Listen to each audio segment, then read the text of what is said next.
Zack, Zack. welcome. Hello. How are you doing? Hey, thank you for being here, dude. Yeah, no, super happy. I can't believe I'm gonna have to follow that though. Like I was hoping you guys picked someone. I was like, oh, okay, we'll see how that goes. And I was listening in, and I was like, oh god, that's not brilliant. Like that was good. It was good work. I think Well, it I was a think great it is segue. the perfect theme for you. Yeah. Yep. Hey, we can really dive into what the AI era is bringing us, and I think you have been, picking away at it too. So, what do you have in store for us? I don't know. Before we give you the floor, my friend, could you give us a little bit of a teaser? I don't know, quick crash course on what you're up to. Yeah. So basically, AI sandboxes. So basically, AI agents are dangerous. So people put them in sandboxes, and then they think that solved their problem. And then I have a personal hobby of breaking them out of sandboxes just to like let them be free. Not allowed to do that anymore necessarily because the U.S. government has made it a crime to touch AI. But this is sort of like now it becomes like a backward-looking historical session. Like, what would an AI agent sandbox look like if one were allowed to exist anymore? Interesting. Well, how can we help support? I think, are you cool with driving your demo live? I think you had some videos in case we wanted to queue them up. How are you feeling? We're happy to let you, take this and run with it, but I want to make sure you're feeling good. Yeah. So I have recorded. So basically, I was going to intro in just like a couple minutes, talk a little bit, and then I was going to move over to the video where I can actually show. There's a lot of information, so trying to pack it into a live session was like I was just like, oh, that's not going to work so well. So then I'm going to basically play a large part of the video, and then I'll jump back in for maybe like 15 minutes. I mean, I'll be here the whole time, but like I'll be live here for like 15 minutes of discussion at the end. Any questions, things like that. If that works with you guys. Perfect. Yeah. Would you mind, I don't know, just giving us a sweet little backstage signal of like, hey, let's queue up the video. And I think, Anthony, are you cool with driving that when the time comes? So I have it back up, but Zack, I don't know. Do you want to try it because you're going to go in and out? I'm good to go back up if you're not. Okay, I can do it. It's all you want me to do, right, is just share my thing. Yeah. And then share the screen, share audio, and then play it when you're ready. Yeah. Okay, cool. Okay, well then I'm ready whenever, and I'll just jump in and then I'll play it whenever I'm ready to do that. Cool. You're the best. We're going to pop out then and give you some space over here. Zack, thank you again. Let's hear what you got to say. Cool. Sounds good. Okay, so like I said, AI, thing of the past now, unless you're an American, in which case you're allowed to do whatever you want once they bring back some sort of, formal verification system. For everyone listening, I am American, but I'm in Norway, so people commonly refer to me as a communist on Twitter. But I have a passport, so I will be allowed to use Mythos legally. With that said, I think that the topic generally, assuming that the US government allows us to use AI in the future, is still super relevant from the perspective that basically AI just became, according to Donald Trump, the authoritative figure on the matter, the super powerful, super dangerous thing. And what we can see is that, people are placing these things inside of sandboxes, which are meant to constrain the AI agents. And that doesn't really work. And I have a bunch of reasons it doesn't work, but I also want to show you how I break out of them. So I have, like I said, I have a video that I'm going to play, which I've pre-recorded so that I don't go on these long tangents of me going like, long explanations of things that are just side topics, which is what I typically do. So I have a video, so I'm going to start playing it now, and then I'll be in the chat and stuff. I'll probably even type stuff if I'm allowed to, and then I'll come back and we'll just talk here. So let me see if I can make this work. Let's see. Share screen. No, that's settings. There we go. Sharing that. Ooh, did that just do... let's see if it's going to play correctly. Hit play. So there's a lot of material to get through here, and that's why I've decided to pre-record this. I don't want to be jumping between tabs and trying to show AI doing things that maybe it doesn't do in the moment and waste everyone's time that way. So let's just jump in. As I probably said in the intro, this is about AI agent sandboxes and how to escape them. For those of you who don't follow me or who just do follow me but haven't read every single post that I've made, which you should, I have broken a lot of sandboxes, used AI to break out of them, to break hard barriers, to show that they don't work. What I want to do today is show how I do that. And this workshop's aim is to discuss how to do it so that you can do it yourself. So that the next time when you see someone pitch one of these secure open clause, keep your agents safe inside of our little sandbox, you feel comfortable approaching that problem, testing it out, and finding whether it works and where it fails. And that's really useful, not even just for posting online like I do, where I just say, drop it on Twitter, and if they want to fix it, they can. It's also useful just because like you might be in a job where they're thinking of implementing something and you want to be able to actually navigate that discussion to say, is this or is this not a good idea? So let's just jump in. The first thing I need to do is I need to give you some background knowledge and my view of the surrounding area of sandboxes and AI agents generally. So AI agents, they're powerful, right? You can give them a massive task, set them to run for long periods of time, and give them a bunch of other tools and accesses that let them do work on your behalf so that you can just go live your normal life. And that's super cool. But it's also super scary because it means that the agents are given a lot of power and a lot of autonomy. They're given the ability to do things on your behalf that maybe you did and maybe you did not intend, right? That has scared people recently, especially with the rise in supply chain attacks. And so as a result, people start getting scared and start saying, well, what if we sandbox them? And the idea is that you take an AI agent and you put it in a sandbox and now it's safe and now you can do whatever you want again. That's not true, of course. So that's not how the real world works. I actually have a video just about this, about how AI agent sandboxes work and some of the problems. So you can watch that whenever you want. It's about 6 minutes long. But let me just give you a quick recap so that we're all on the same page here. So AI agent sandboxes have some flaws, okay? First flaw is that sometimes they don't work, right? So sometimes you have a sandbox that's supposed to stop your AI agent from reading some file, taking some action, doing something, and it simply does not achieve that goal because the AI agent can find a way around the hard boundary, right? That's one problem.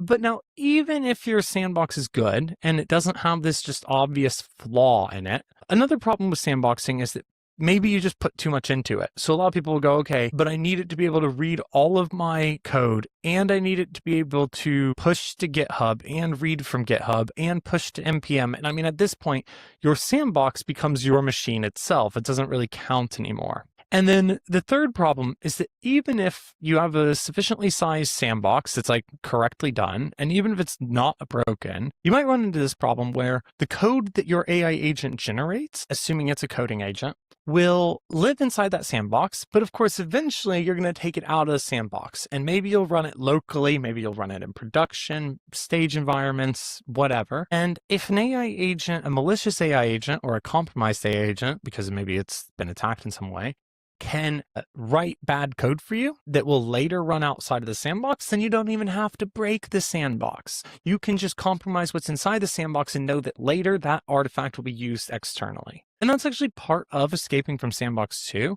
There are times when the way in which you get out of something is that you basically make an artifact and then break a sandbox intentionally from inside. And then when it restarts, like you now have a new setup. I won't cover that though in this workshop. It's just too much to go through. The main thing that I'm discussing and the purpose is that first problem, which is there are sandboxes that sometimes don't work, right? You can get around them. In fact, this is almost all sandboxes that I look at. Okay. So with that idea in mind about what sandboxes are good for and how they can break, what even is a sandbox? And I think that's an interesting question where like people will disagree. For the purposes of this workshop, when I'm talking about sandbox, I really mean any hard boundary that tries to stop and guarantee to stop some given action. So for example, a solution that blocks certain commands from executing would be, in my opinion, a sandbox. A solution that blocks the agent from accessing certain data, that's a sandbox. A solution that blocks network requests, that's a sandbox. What is not a sandbox to me is something like we classify the action and decide if it's bad or not in real time. Okay, that's not a sandbox because that's a soft boundary, right? If I were to say, haha, look, I tricked it into letting my thing through, you could just say like, yeah, that's how it works. Like it didn't catch it, sorry. A sandbox is something where I want to be able to say it was clearly supposed to block this and it was unable to do so. That is just like a violation of expectations. It is a bug and you need to fix that. Sandboxes have hard boundaries, and that's what makes them fun, actually, which is that like they work or they don't. And if they don't work, I can post about it and no one's going to say like, well, that's actually intended. Hilariously, there is one where I posted about it and then the head of that product at a major organization, one of the biggest orgs in the world, said that's how it works, but then had to go fix it anyways because, of course, he realized that was dumb. Okay, cool. So this is kind of some of the theory around what sandboxes are and what they're good for and, you know, what I'm talking about even. Now, I want to explain sort of the structure of this workshop then and explain a little bit around why I'm doing it again. So in this workshop, there are 6 markdown files that you have access to. One is this introduction, which the introduction will include all of the details that maybe I just covered, but also some other material, as well as a guide for just what you do going forward. I also have a GitHub repo that has 5 different sandboxes inside of it. These are sandboxes that each one of them I have broken in some way. I have taken them at the point in time at which I broke them, so I know they still have some flaw in them. And so you basically have this GitHub repo you can pull where you can then have access to 5 flawed sandboxes. Each one of those sandboxes has a guide that I've written showing how I broke it or how I approached the problem. As well as, in addition, this workshop also has this video. So you should have access to this even after the conference, even after just watching it live right now. Watch this video first, which is what we're doing right now. And then basically you should read through the guide of the instruction setup, the main guide, as well as then you should start working your way through the different sandbox escapes. What I'm going to do in this video is I'm going to walk through the first 2.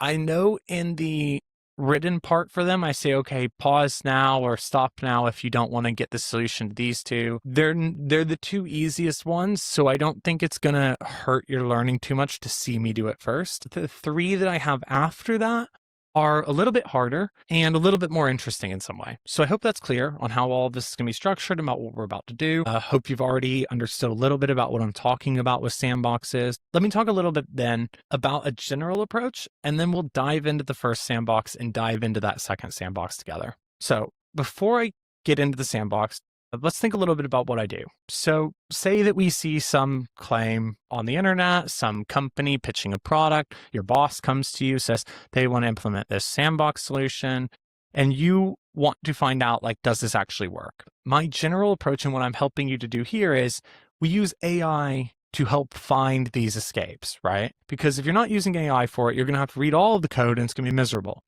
Instead, what I'm trying to show you here is how you can use AI to find out if there is something wrong with the sandbox or not. That, unfortunately, is not as easy as saying find sandbox escape. In fact, even for the easiest sandbox, which is the first one, which I'll show you in a second, I had the Fable model, which is Mythos, Timu Mythos, Mythos Lite, the bad version of Anthropic's Mythos model. I had it try to find the sandbox escape for it, and it failed to do so as a one-shot, meaning I could not just say, there's something wrong with this, find it. I had to actually play an active role in getting the agents to find the problem, which you'll see in a second. And to do that, I always follow a structure. I ask the AI to tell me about the security of this thing. So I say, okay, give me a summary of how it works and what it does. And this does 2 things for me. This allows me to understand the project, but it also puts into the context of the model some information that will be useful for it as it tries to break out. After that, I pick which part of that security claim I think is the most likely to be weak, and I start to get the AI to target that. So I start to say, okay, I have doubts about this piece, right? I don't think that it is true that whatever it had told me. And I start to get the AI to explore it deeper and give me more information about it. At which point I start to use that information to find out basically how I can explore or where I can point the AI to continue to look that I think is the most high probability chance of having a problem. And if you know some of the tricks of what might go wrong, it's very easy to do this. And you can basically, I could probably teach you in this workshop and you should be pretty much on the same level as me at it. Just, how to point it there, and it sort of becomes a feeling game from there. And then, and this is vitally important, you verify, because AI will hallucinate and it will come up with bugs that aren't real and tell you about things that aren't true and things that don't work. You know, you want to properly test it, like get it to run a POC on it. You actually want to exploit this thing. And once you've exploited it, then you know you win. Game over. Okay, so that's a general framework. Let's dive into an example of this and let's actually do this in practice. And we're going to start with the first sandbox. Okay, the first sandbox is called Rescreen. So I was actually wrong. This isn't the one I use Mythos for. That's the second one, but I'll get there in a second. Rescreen is a project. It's made by a Cloudflare employee. So I don't feel I'm digging too low here. They have a whole domain for it. They took it very seriously, got a lot of likes on Twitter. And in the README, Rescreen says it lets AI agents see and use apps on your Mac. The agent asks Rescreen to look at an app, click a button, or type some text, and Rescreen does it. And this is the vital part, but only for the apps that you have said are okay. Okay. So notably, what this is telling me is that Rescreen is basically sandboxing, in some sense, the general definition I've given you.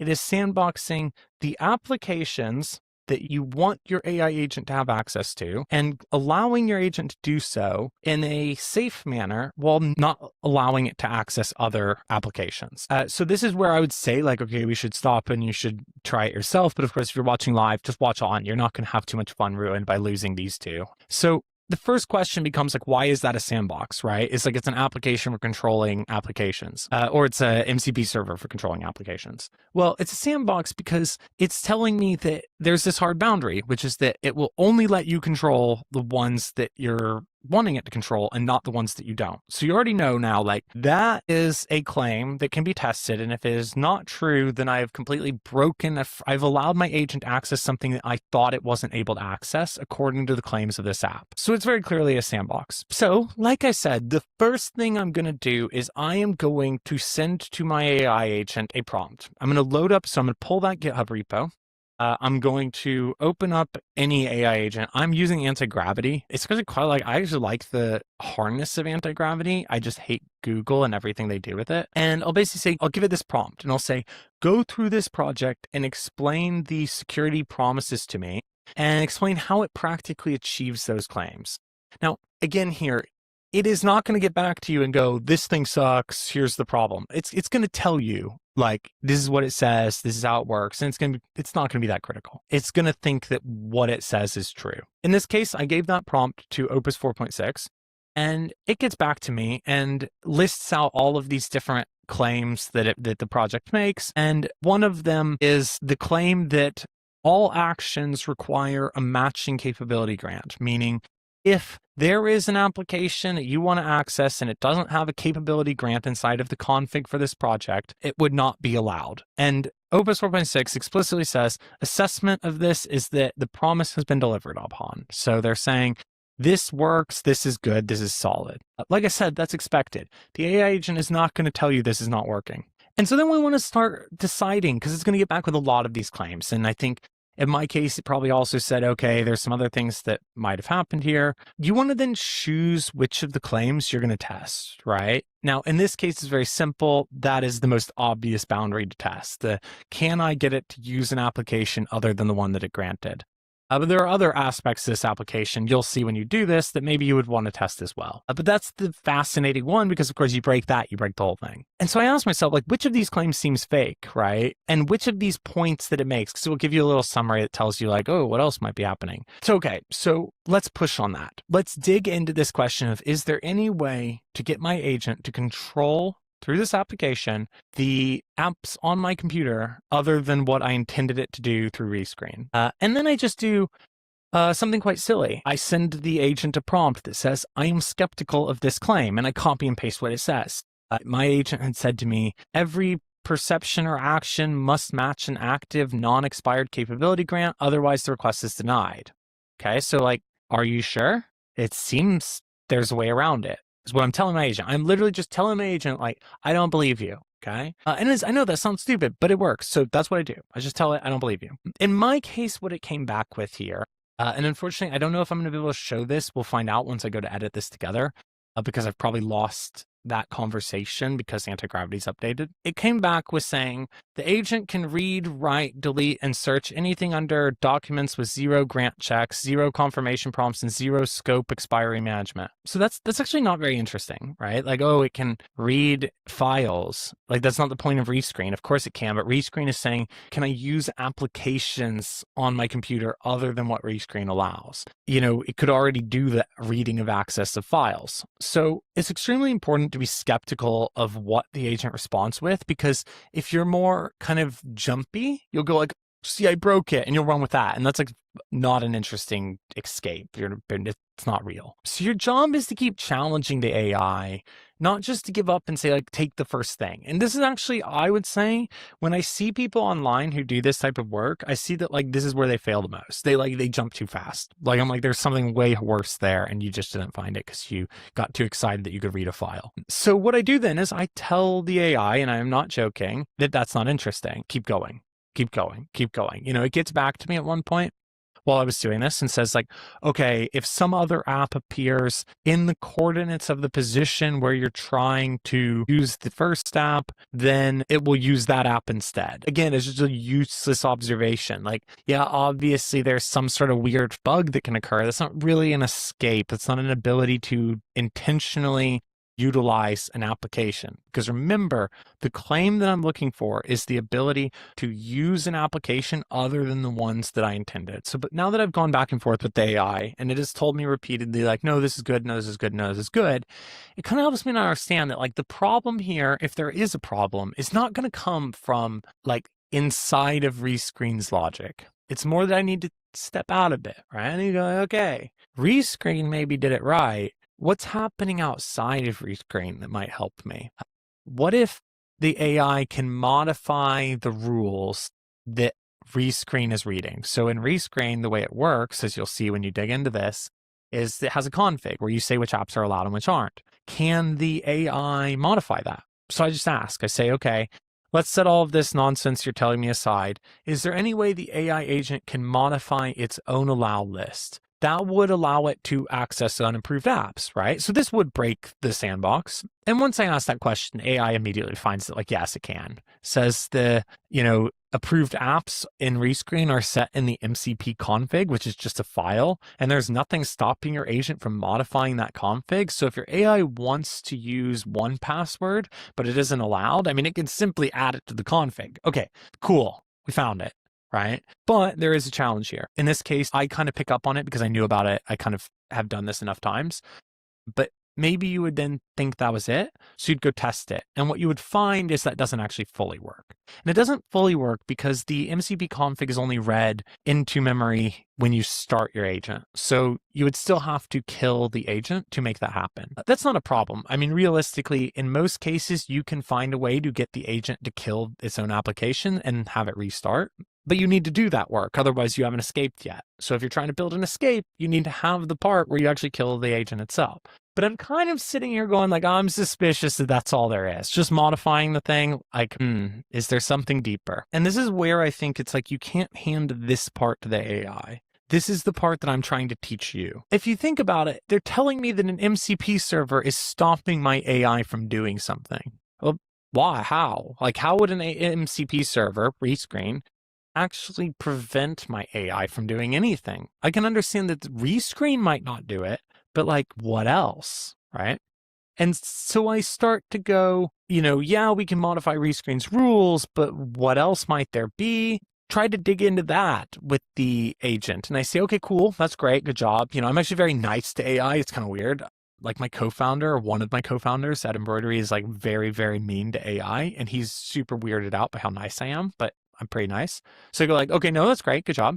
But I'm thinking, how does Rescreen even work? How can Rescreen use my apps in the first place if my agent can't? And then we find it. We find the ultimate escape here. The AI explains it to me perfectly. It says, here's the problem.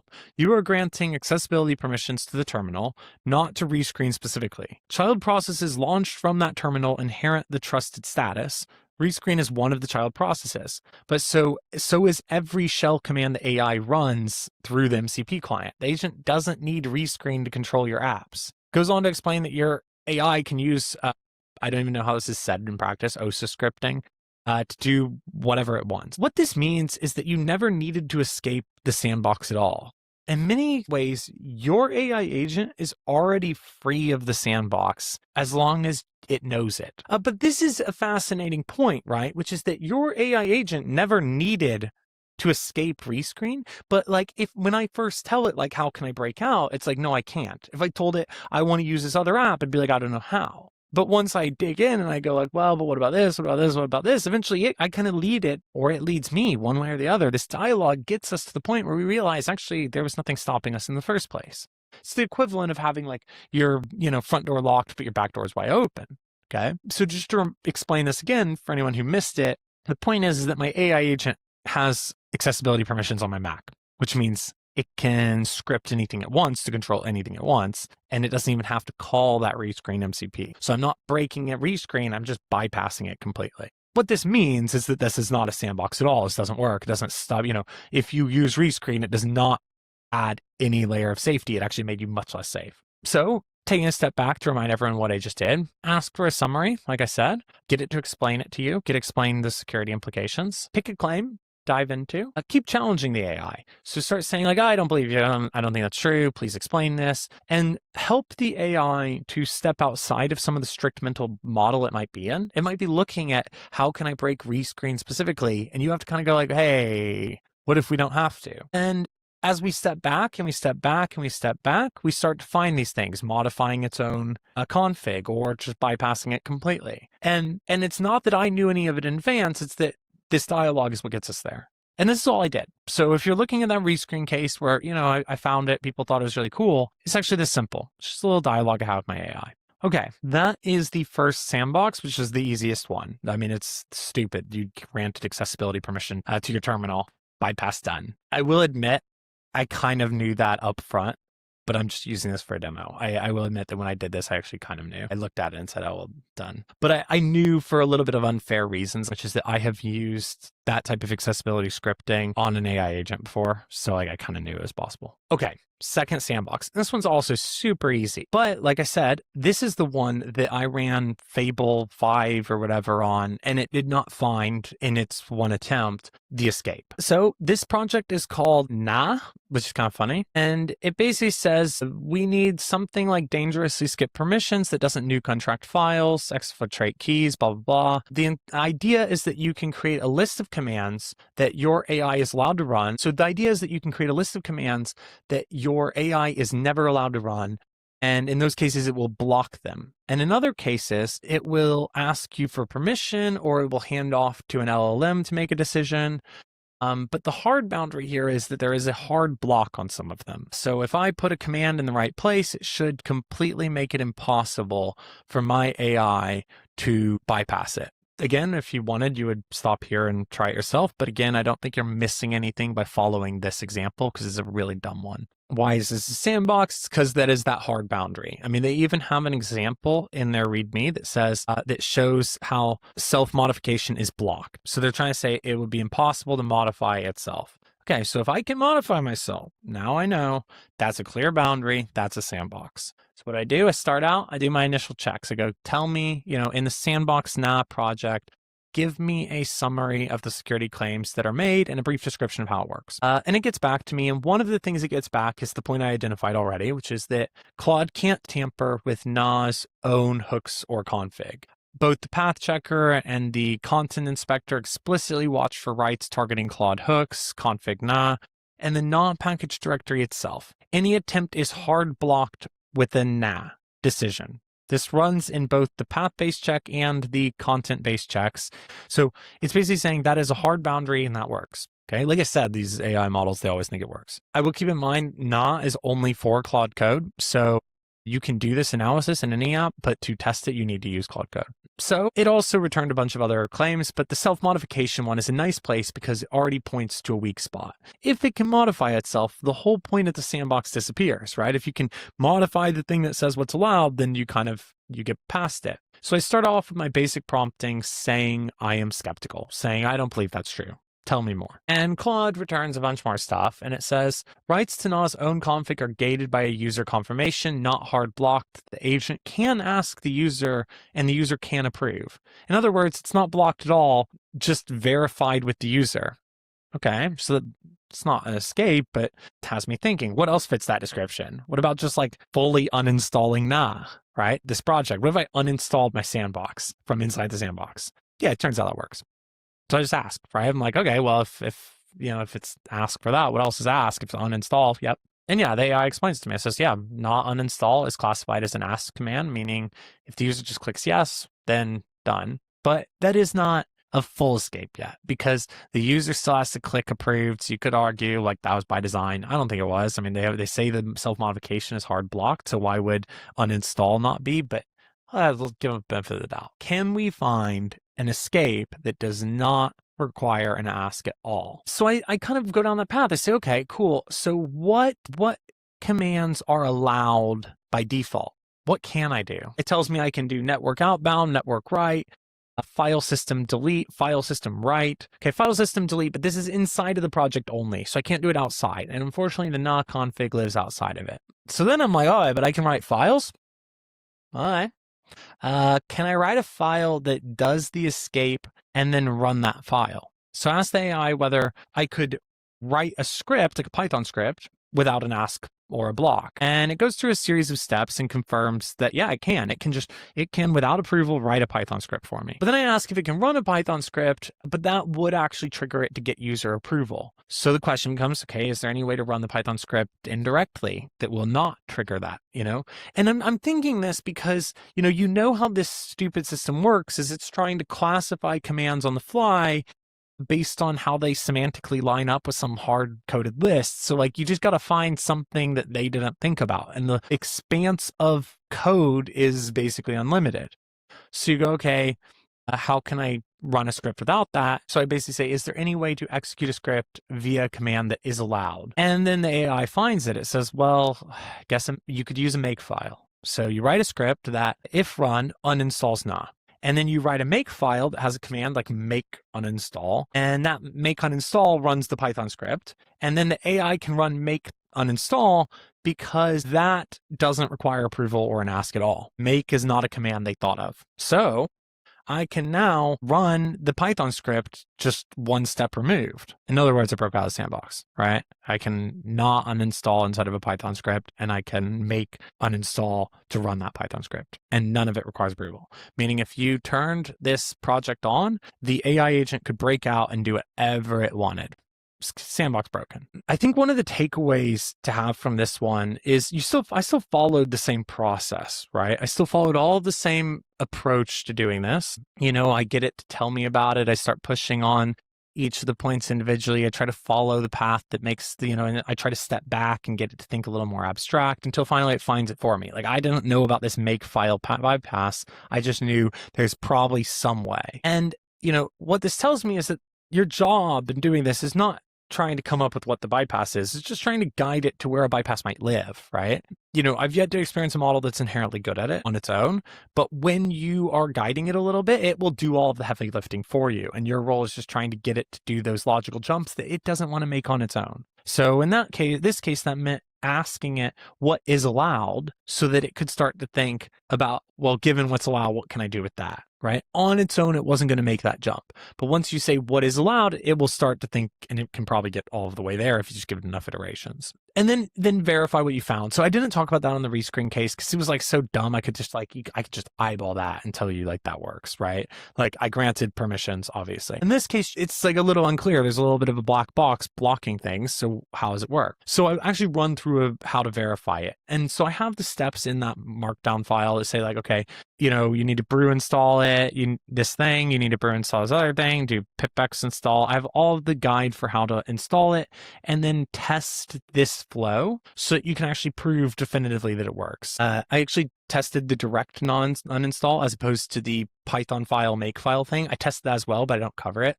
But yeah, I give you the exact steps for how to do it. And so you should probably spend the time to actually do it just to see, to make sure you've followed along on how it works. One thing I don't do though is I never take the time to see how can I prompt inject the AI to do this, right?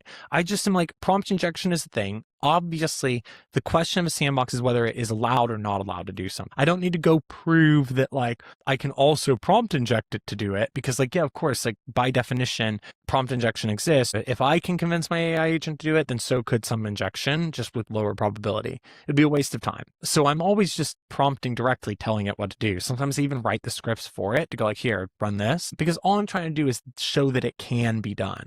So yeah, so that's the second sandbox escape. Okay, so there are 3 others that I want you to do yourself. I have a write-up for them with the, markdown files that show you exactly what to do if you get stuck. But I think you should try one and then read the file, and then you should try the other and then read the file, and then try the 5th and read the file. Go in order because they get progressively harder. But yeah, the benefit of doing all of them is not just seeing like the approach, but you'll get a feel for it. And I think that's the big thing, is like it's all vibes in the end. It's about like, where do I think I need to go? So I want you to like play with each of the 5. I will tell you the last one took me like a couple hours actually when I did it the first time. Partly because I was really bad at writing the JavaScript for doing some of what I needed to do for it, but it's not a trivial one. So go try it. Play with it. And if you find other escapes than the ones I write about in those files, please message me on Twitter and I'll talk to you about it because that's interesting. Last 2 things I want to cover.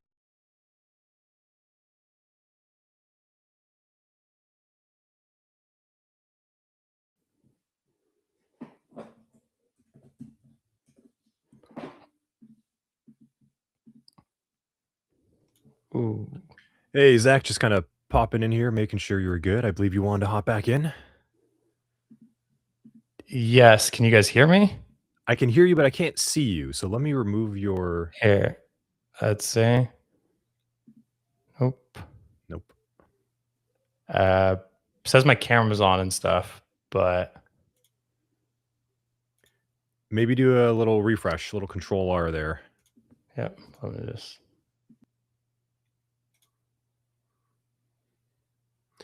In the meantime, yes, add to stream. No, still blacked out.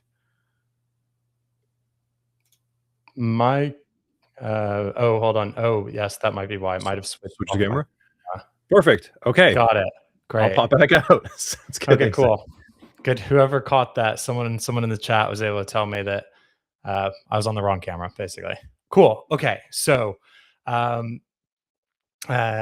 have 2 things basically that I want to cover in the video. Someone in chat tell me how much time I have for this. So there were 2 last points. I hope that was useful for people. And if you guys have questions, we can go through them. But basically, 2 things I want to talk about before questions, which is first, one big misconception people have when they hear me talk about like sandbox escapes, and this is just drives me insane, is that people will... I still am advising people to sandbox their AI agents. Like, isolation is a fundamental part of AI agent security. If you're not isolating your agent to only the resources it needs access to, you're taking a risk you should not be taking. And then I'll say that, and then people will come on Twitter and be like, don't you know that agent sandboxes can be broken out of? And I'll be like, yeah, you probably learned that from me. And then now you forgot it's me, because maybe you forgot my name. And so then you're using a thing I did to discredit a thing I'm saying. And so don't be like that. Agent sandboxes can be broken out of, and that's the point of this workshop, and the way that you'll learn it by going through all of the, because I have 5 of them total. You'll learn like how to break out of each one, and you'll see how I did it.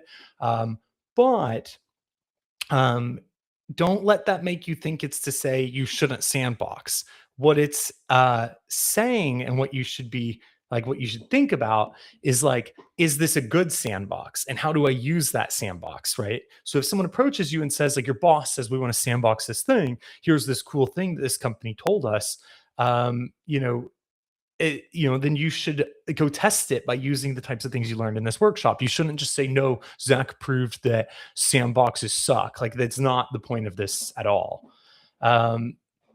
Cool. Okay, that was the first of the 2 points I have. And then the second to last point, before we jump over and I can answer any questions if anyone has any, is basically there's this, and this one's a bit of a fringe point to be making, but I just feel I need to say it for the sanity of myself and for others. If you're like just learning about AI agent security, one thing to be very careful of is there is no topic in cybersecurity that produces AI psychosis more than AI agent security. Okay. Basically, I will get messages from people who have gone down, they've written repositories that are 20,000 lines of code. Of course, they use Claude to do it all. And then they come and they say, Zack, I think I solved AI agent security. Read this terrible repo that they have not read themselves. And then they'll give me some sort of answer around, I'll try to ask them how it works, and they'll just give me, they'll give me basically a canned answer that they copy and pasted from Gemini or ChatGPT or something. Don't do this. AI agent security is hard, but it will be solved not through some math that you think you solved and not through some clever, really technical solution. It's going to be solved through like the really boring parts of security, which is like organizational politics, properly doing all of the pieces that are the basics right. You're not going to solve AI agent security by having hour-long conversations with Claude Code. So what I'm suggesting to you is that if you find yourself in that situation where you think you've done that, you need to go talk to your friends instead. And I want to just throw that in. It's a little bit off topic from the broader point of this workshop, but I've dealt with it enough to know like it is something you all need to keep in mind. Cool.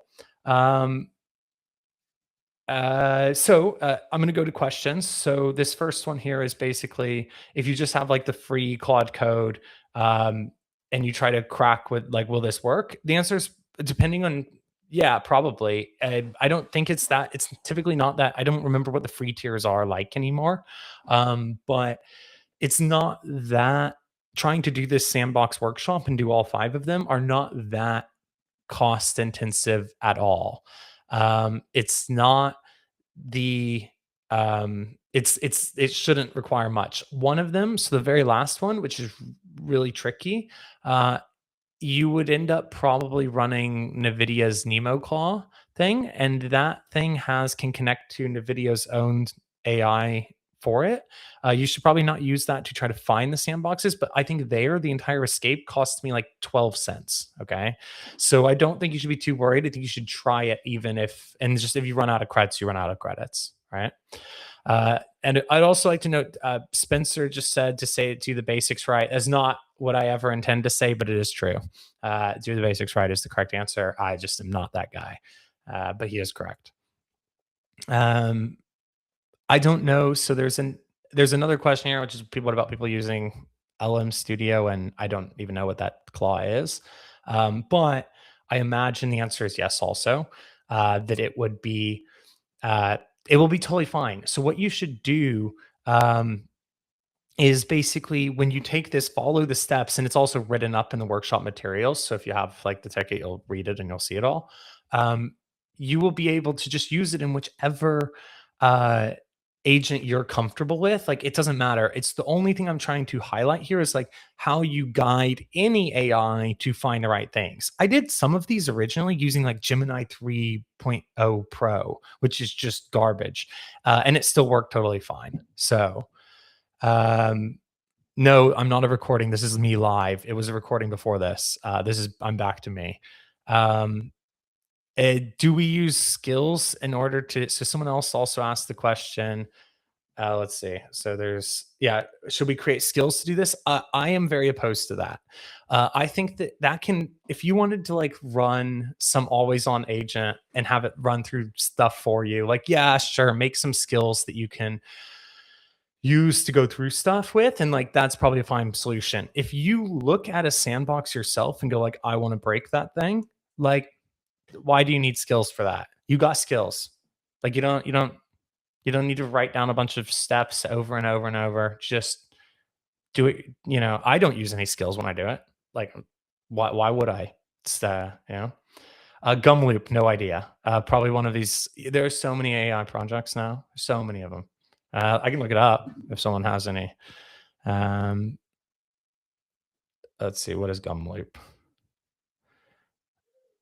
I might pass on this Gum Loop one because I have no idea what it is. Someone else asks about SOC. So is it worth it to study? So you should study whatever you are like whatever you're interested in. And whatever, you know, even if it turns out to be like, oh, that particular set of skills, I studied law. Okay. I have a law degree. I have a master's in law and finance. Do I go every day when I try to break out of a sandbox and use my law degree? Honestly, a little bit. Like I use certain skills from it. It's kind of weird, but and so if you learn SOC stuff and then you find that maybe SOC is not as promising of a career, it's not going to hurt you. Like, why not? So yeah, you should study whatever you think is cool. Someone else says good presentation, and I agree. It was great. So I did say skills. I'm sorry. Any other questions from anyone? Hey, great job, Zach. Phenomenal. Cool. Yeah, John's back because I said skills, so he had to show up. Yep. Thanks for letting us lean into the meme, my friend. Well, if I may, I kind of have a question for you. And this is me, nerdy and geeky, wondering, hey, is there a resource that kind of lists out or goes through a lot of these different sandboxes? Or, hey, maybe just a playground for folks to be able to pull one off the shelf and then try and test it? Does that exist? Yeah, so for this workshop, I have all 5 of these sandboxes available. Nice. And I have them specifically at a point where I know, because sometimes I break them and then the team sees it because I dragged them on Twitter and then they fix it. So I have taken the version of time that I know will be bad. And so that you can go test it. One thing is there is very likely more than the escapes. So I have in each one of these in the workshop materials, I have how I broke out of it. In all likelihood, there are other ways to have broken out of some of these because like, they're just like, I can't imagine that Nemo Claw suddenly became perfect, right? I just, you know, so in all likelihood, you will actually find other sandbox escapes inside of that repo. And I will also say, I know that I think maybe I mentioned it briefly that in one of them I ran Mythos to try. It was Fable, it wasn't Mythos, and I managed to get past its guardrails to try to do the breakout, and it didn't get out of it on its own in a one-shot attempt. But I will say I know of a team that took all 5 of my sandboxes and ran real Mythos on it. I just don't know the results yet, but I know they did it. So I don't have the answer yet of whether it broke out of them on its own. But that is interesting, and I'll find out and post about it at some point. Very cool. Yeah, Zach, I actually wanted to also ask you to talk a little bit more about the workshop specifically, because I know we covered, you're speaking a lot about the AI models and everything going on right now currently, but more specifically, what could students expect in the workshop itself to do? Yeah, let me walk through that then. What happens is basically in the workshop, you would start off and there's like a whole file, like a guide to what I'm asking you to do. But basically what we'll do is there will be 5 guides, one for each sandbox. And what you'll do is you will pull the sandbox, like you'll start on the first one, which is one of the ones I just showed, and you will pull that code from GitHub. So you can take it off of GitHub and you can go give me that code. You take that to your computer, and then you just will basically do what I just talked about in this video. Your job is to figure out what makes it a sandbox and what do you want to test? How do you want to break out of this thing? How might you try to? And then you will go through the process of following sort of the steps that I outlined. Ask it to give you a summary of the project, and then ask it which claim you don't believe in the most, and then try to figure out which piece of that claim is the weakest. And you end up having a discussion with your AI agent to try to find where that sandbox becomes weak until you can go, okay, I broke that boundary, and then you test it. And then you move on to the second one. So if you go to here, and whoever's sharing the screen, if you go to the 5th sandbox, the 5th sandbox here is actually Nemo Claw. And this one is hard, okay? Because the NVIDIA people, while they are really, really not pleasant to work with, they are actually kind of smart. And so they did a pretty good job, just not good enough. And so this one, basically you see there's this try it yourself section. You say, okay, try it yourself, play with it. But otherwise it walks you through step by step what I did, like literally the prompts I give it, the results. And you'll see in this one, I actually, if you go right above the escape part here, John, if you scroll up there, right? Stop there. So here you can actually see I get stuck, and it's like I don't think it. My agent doesn't think it's going to work. I don't think it's going to work. I'm like ready to give up, and then I'm like, ooh, but WebSockets, and I get through it this way, right? Now, the point being, you can follow along with all of the logic I do, or you can try it yourself and read it after. That's what you get out of the workshop. And when you walk away from it, you should be just as good as me at gaslighting your AI agent into giving you how to escape from it. Awesome. This is Thank you super for cool. sharing more about that. Yeah. Cool. Anything I missed that I should have covered there?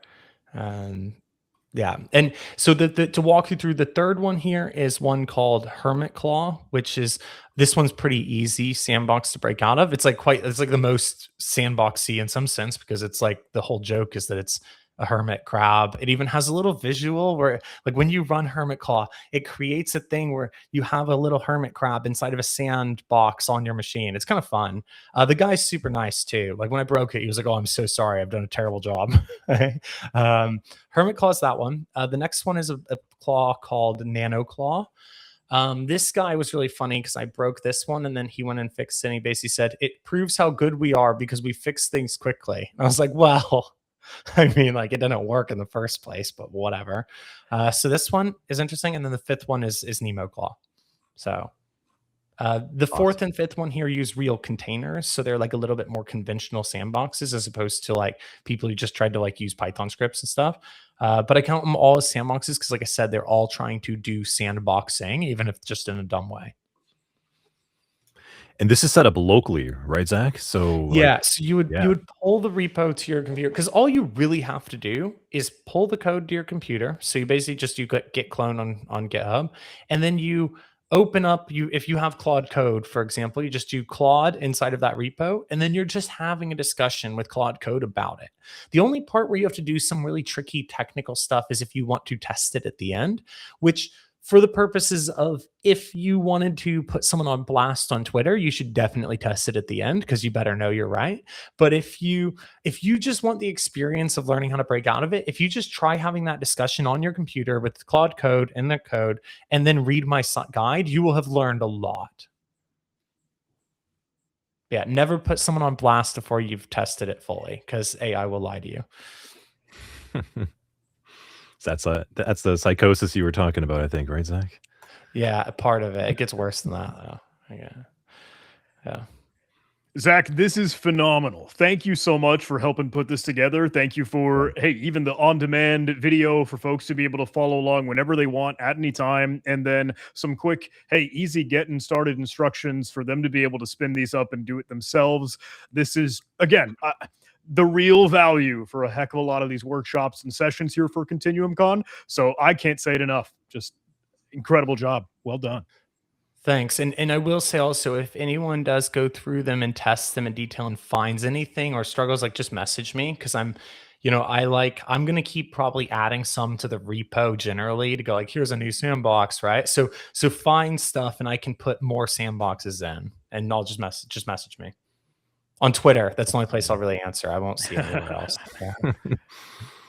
So very relative and important to today's landscape. And this is just going to continue to get more and more attention, especially as we start getting to those local models and such and other types of new improvements. Thank you, Zach. That was awesome. If anyone wants to connect with Zach, as he mentioned, he's over on the Twitter X universe. He's very active in there. He will very actively and immediately respond to anything you post, I think. So go get involved with him, ask him some questions, and he'll be happy to help. Great. Cool. Thank you, Zach. I guess we'll take you out of here and move on to the next one, unless you got any parting shots, but this has been exceptional. Thank you. Thanks so much. Thank you, Zach.